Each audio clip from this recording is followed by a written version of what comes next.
Tonight on CTV News at 11:30. Sudbury police shut down a LCBO robbery spree. 5 people have been arrested and dozens of charges have been laid. Plus, the doors are open. So the absence of some of the challenges that we're seeing now will equate to success. A look at Sault Ste. Marie's new homelessness and addiction recovery treatment hub. And basting in holiday cheer. We were getting towards Christmas, and I thought it'd be nice to try and do something for our community. Hundreds of turkeys are donated to Sudbury families in need. CTV News at 11:30 with Ian Campbell and Rick Wyman with weather. Good evening. Thanks for joining us. Ian is on assignment tonight. There was a shelter in place last night in Kapuskasing after 2 people barricaded themselves in a home. Schools in the area were closed today as the advisory continued until shortly after 1 this afternoon. Police were called yesterday following reports of a robbery and assault. Things escalated when the suspect barricaded themselves. A victim suffered non-life-threatening injuries. Appreciate the public's patience, and as officers worked on the investigation to resolve it as safely and as quickly as possible. There was some resources that were utilized as a result, including emergency response teams as well as tactical rescue units were engaged. Officers say there is no longer any threat to the community. Police have arrested a man in Blind River after finding illegal items in his vehicle. Just before 4 this morning, OPP pulled over a vehicle to check the status of their temporary license plates.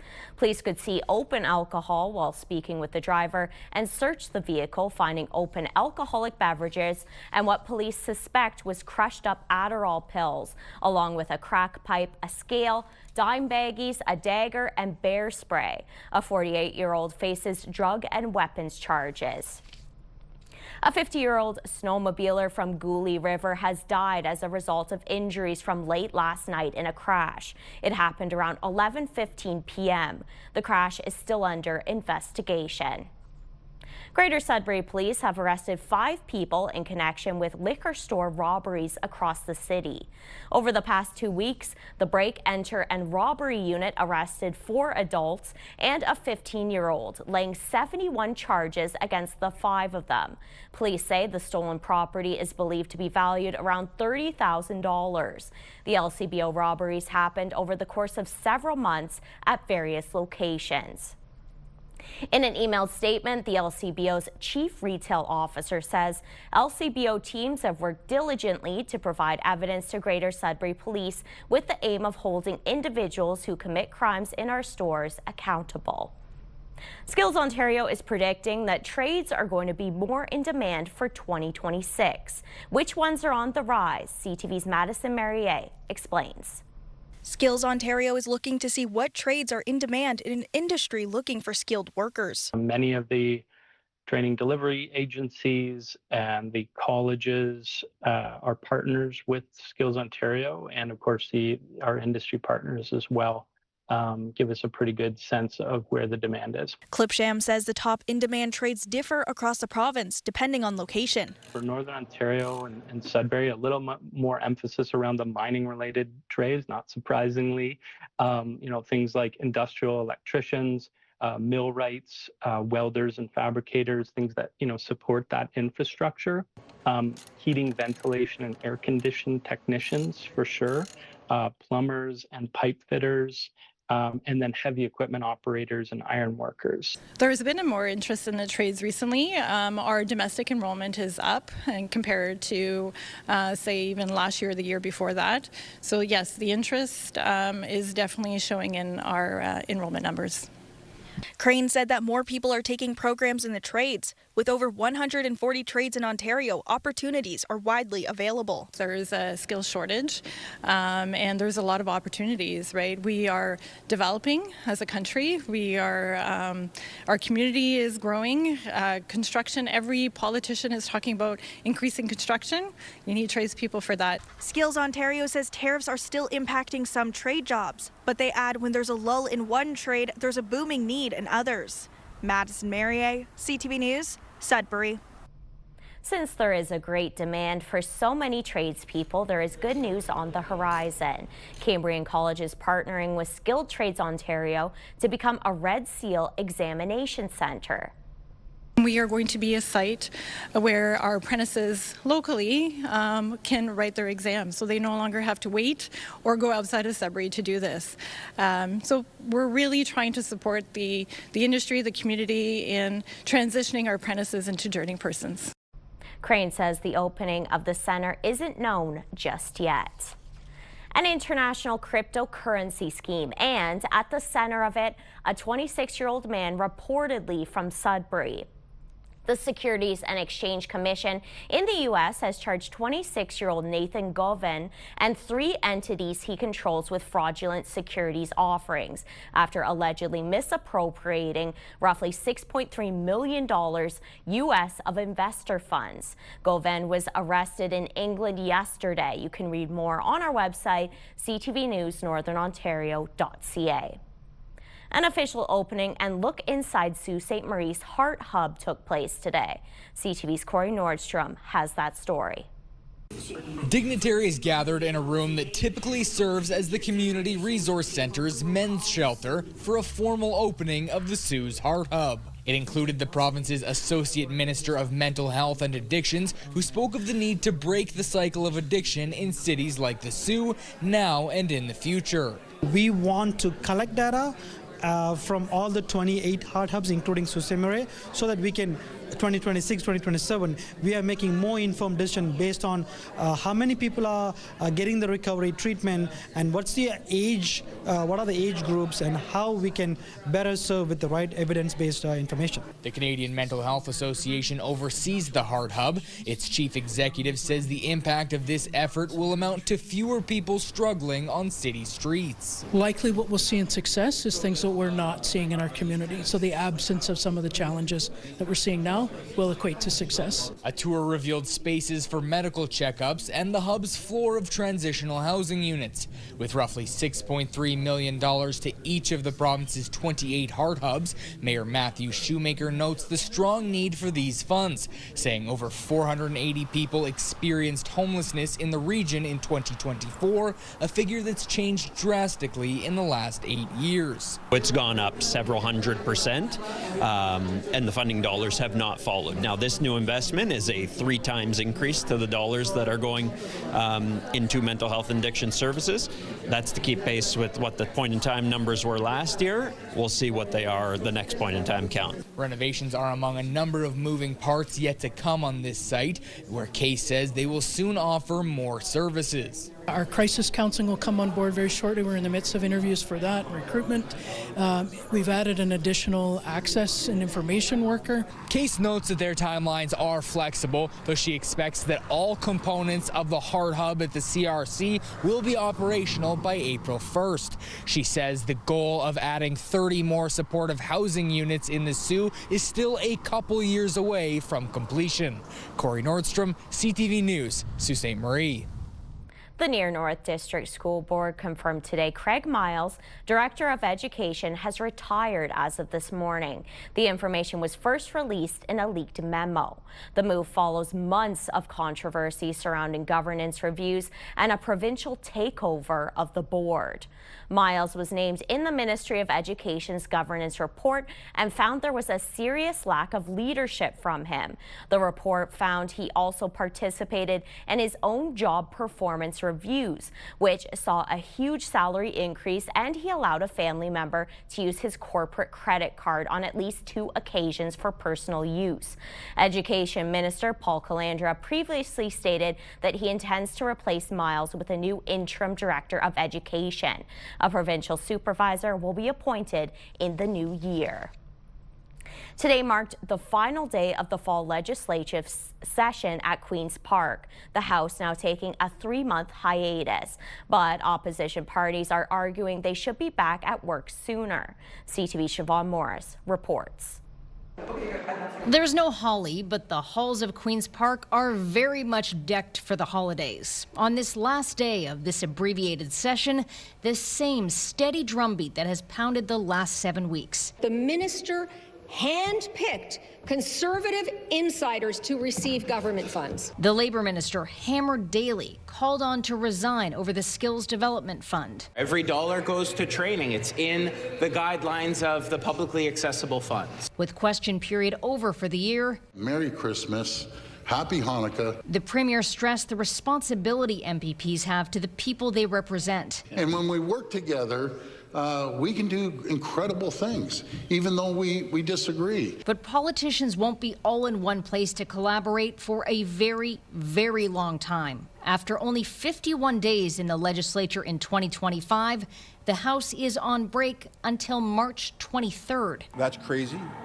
It's not acceptable. The government House leader begs to differ. I think it's acceptable when you look at the tremendous amount of legislation that we were able to drive forward. Clark says they need time to go home and consult with constituents. We need to look at their priorities, things like keeping costs down, getting people moving, getting these big projects implemented. Opposition parties see this as a dodge of accountability. The Premier sees the legislature as a magnifying glass on all of his failures. Marit Stiles goes a step further. I think he's a coward, getting out of here as fast as they can and getting as far away from yet another scandal and other police investigation as they can. There's worry about more fast-tracking bills, skipping consultations, working details out in regulation. They're silencing your voices. They don't want to give you an opportunity to have input on the legislation that affects your day-to-day lives. Opposition parties don't think it makes a lot of sense for the Premier to have ordered civil servants back in the office 5 days a week in the new year when he's often missing from question period and the House is on recess until spring. At Queen's Park, Siobhan Morris, CTV News. Timmins Police Service is launching a new online auction website. The goal is to provide a more user-friendly auction process as well as improve transparency and increase security. In the past, auctions were hosted on Facebook where content restrictions and unexpected shutdowns have impacted access. The new platform will be part of the Timmins Police website and items will start being posted for auction early 2026. Time now for a short break here on CTV News. Coming up, we'll have your full weather forecast. For now, a look at the current conditions around the region. So we've got some clear skies in Elliott Lake, Gore Bay, and Sudbury, while Timmins and Temiskaming Shores is seeing some light flurry activity, -12 in Chapleau. Your full forecast coming up next. We have some precipitation returning to northeastern Ontario after a bit of a reprieve on Thursday. Of course, colder temperatures, especially with the wind chill. This is what we've got going in right now. Approaching tomorrow, we've got some snow squall, some flurry activities in Wawa, and of course in Sault Ste. Marie as usual, and some minor precipitation, a couple of centimeters in other areas of the northeast. Let's take a look and see our numbers for Sudbury Nickel Belt over the course of the next couple of days. Cloud cover -8, but about 5 centimeters of precipitation for tomorrow. Saturday, Sunday, well, we've got a hint of sunshine, chance of flurries Saturday, Sunday. Sunny skies at -13. Then it gets warmer. Chance of flurries Monday, Tuesday, and Wednesday. Wednesday's high -1. In Sault Ste. Marie, Algoma, 5 centimeters of snow for tomorrow. Another 5 tomorrow evening. -2 your high. Chance of flurries again Saturday, Sunday, Monday, Tuesday, and Wednesday. But it does get warmer after Monday. -1 your high on Tuesday. +1. Unusual for the month of December, but again, that's okay. And back down to -1 by next Thursday. How about Timmins, Cochrane, Kapuskasing? Chance of flurries for, 6 days right now. Some of the temperatures will vary. -11 your high Saturday, -13 on Sunday. Then it gets warmer. -8 Monday, -4 Tuesday, and -2 on Wednesday. For Temiskaming Shores, Kirkland Lake, chance of flurries for, pretty well the entire forecast for the next 7 days. Again, those temperatures will vary. You'll get a little bit of snow. -13 your high on Sunday. Then it gets warmer. -9, -5, and 0 by next Wednesday. Normally at this time of the year, you should be sitting at around -6, but a low pressure system is moving in at the beginning of the week. North Bay, West Nipissing, chance of flurries tomorrow -7, chance of flurries again on Saturday. Here we go, -12 on Sunday, overnight -21. Then that low pressure system kicks in, warmer weather Monday, Tuesday, and Wednesday with a high of +1. So Amanda, stick around. I know you're not crazy about the colder weather right now, but it will get warmer early next week. Back to you. Sounds good, Rick. Speaking of, though, with the first day of winter 10 days away, Environment Canada is releasing its seasonal outlooks across the country. Officials say the effect of La Nina is not expected to be as significant as you move east in Canada. Communities around the Great Lakes could get heavier snow at the start of winter until the lakes freeze over.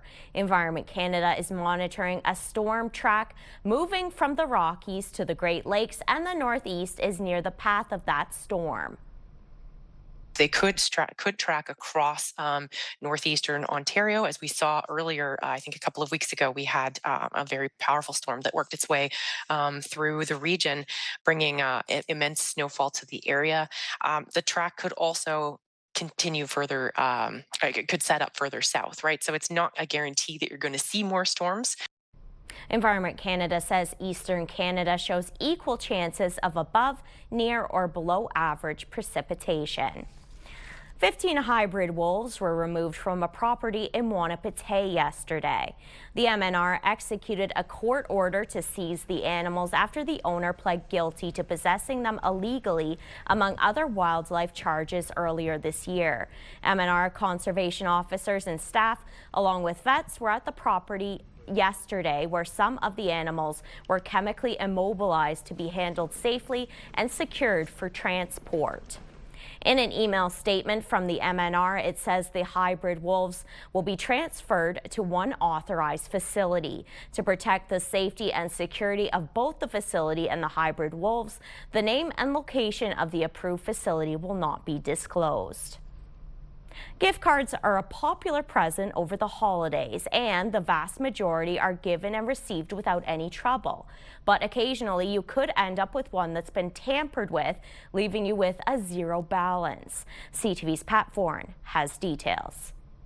Gift cards are an easy way to show your appreciation for a family member or friend, but sometimes criminals are able to tamper with them and drain their balances before you get a chance to use them. It's very embarrassing. Very embarrassing. Peter and Elaine Terry of Toronto bought their good friend a gift card for the LCBO.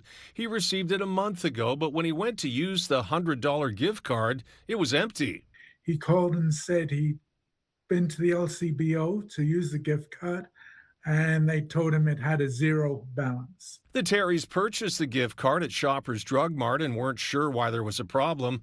What followed was almost a month of being bounced back and forth between Shoppers and the LCBO, with neither side offering a refund.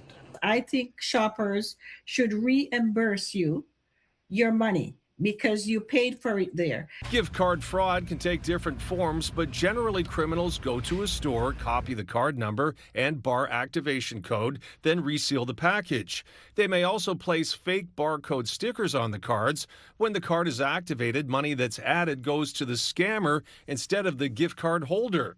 Always inspect gift card packaging carefully. You want to avoid getting cards that may have been tampered with, and one way to do that is look for ones that have more secure packaging or are perhaps behind the counter. When CTV News reached out to Shoppers, its parent company Loblaw said, "Our teams are trained to recognize tampering and other fraudulent situations involving gift cards, doing their best to intercept suspicious transactions before purchase." That said, we understand this is a frustrating experience for customers. Loblaw made it right with the Terrys in record time, giving them back $100 cash. We got our money back, Pat, after we spoke with you yesterday within 2.5 hours. Thanks to you and CTV. Thank you very, very much. Pat Foran, CTV News. Just one game on tap tonight in the OHL, with the North Bay Battalion facing the Brampton Steelheads on home ice. The game was all tied up 3-3 and went into overtime.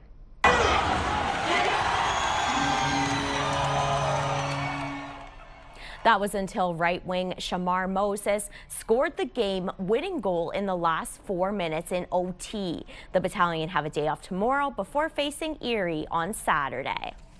And in the NOJHL, the Kirkland Lake Gold Miners were in Sudbury this evening to face off against the Cubs. Sudbury took home ice advantage in OT, defeating the Gold Miners 3-2. A young Canadian embracing the joy of giving this time of year. As CTV's Adam Sawatsky reports, she's spending her own money to brighten up the holidays for other kids. It's over 2 feet tall. Yeah. From the moment Prairie Rose Steinman first saw that dollhouse from her favorite TV show, I want that really badly. she'd been asking her mom, Kirsten, to buy it for her. Every birthday and every Christmas, it landed on the list. It was right up there at the top. But every year, it was just a bit too much for their budget. You didn't get it? No. How does that feel? She felt sad. So Prairie tried to be really grateful for what she did have instead. We know we want something, but we have to focus on the stuff that we already have and need. But then, that day she and Kirsten were focused on shopping for their other family members, Prairie spotted a Christmas hamper filled with donated toys. I was like, oh, well, I want to do something like that too. So Prairie asked her mom if she could spend the money she'd saved from doing her chores to buy not just something special for someone else, but the dollhouse she'd always wanted. If I gave something that I really wanted, someone would just feel loved. Just like giving a very warm hug to them. That was super emotional for me. I was just really humbled, actually. She was so inspired by her daughter's generosity that Kirsten returned a coat she'd bought for herself, so she could buy 4 more dollhouses to donate to kids in need. That's what Christmas is actually about anyway. So yeah, let's go and do it. So they did. And although that meant Prairie wouldn't get a dollhouse of her own on Christmas, she did finally get one for her birthday. That was very exciting, yeah. But it can't compare to preparing to donate another gift this year. And just sharing the hope and the peace that Christmas is really about. Because the feeling Prairie says she remembers most in her heart was not the getting, but the giving. Feels like my heart's having a dance party. A dance party? Yeah. And like... Adam Sawatsky, CTV News, Saanich. So heartwarming. Still tonight on CTV News, a festive tradition returns to help those in need. New York is sparkling in full holiday mode with a towering Christmas tree and an ice rink gleaming as skaters and crowds look for the perfect photo. Saks Fifth Avenue erupting in lights, its windows drawing people who stopped mid-stride to watch the show. Downtown, the Wall Street Christmas tree sparkled in front of the New York Stock Exchange. And finally for us tonight, it's a holiday tradition for community partners at the Rainbow District School Board. CTV's Madison Marier has that story. In the Delky Dozy parking lot, vehicles from the Rainbow District School Board met with Matt's Plumbing to make an exchange of turkeys. I believe it started in 2019 when Matt from Matt's Plumbing reached out to our school board officials and indicated that he had a number of turkeys that he would like to get out to families so that more families could enjoy a holiday meal. This year, Matt's Plumbing donated 300 turkeys to students across the city. It just makes my heart absolutely full, and I know it does with all the guys that work for us. And it's just the right thing to do. Families come in and there's the look on their faces, and it's just you're bringing people together to sit and have a meal. The holiday tradition has significantly grown since it first began. We were getting towards Christmas, and I thought it'd be nice to try and do something for our community. So we started out with 50 that year, and then every year after we did 300, and I think last year we did 400. We reach out to administrators from a variety of schools, and then they give us a number that they think they might need, and this year it worked out really well that we perfectly had 300 turkeys, and everyone's getting what they wanted. When asked why the school board does this, to sort of spread the joy of giving at this in this time of the season. So it's a matter of getting families together and trying to make sure that everyone has the means to make that happen. Stillwell said he is very grateful for the Torini Brothers Meat Market as they sourced 300 Ontario birds, which he then picked up and donated to the Rainbow District School Board, knowing 300 families will have a traditional holiday meal this season. Madison Marier, CTV News, Sudbury. And that takes us to the end of our newscast this Thursday night. Thanks for watching. Good night.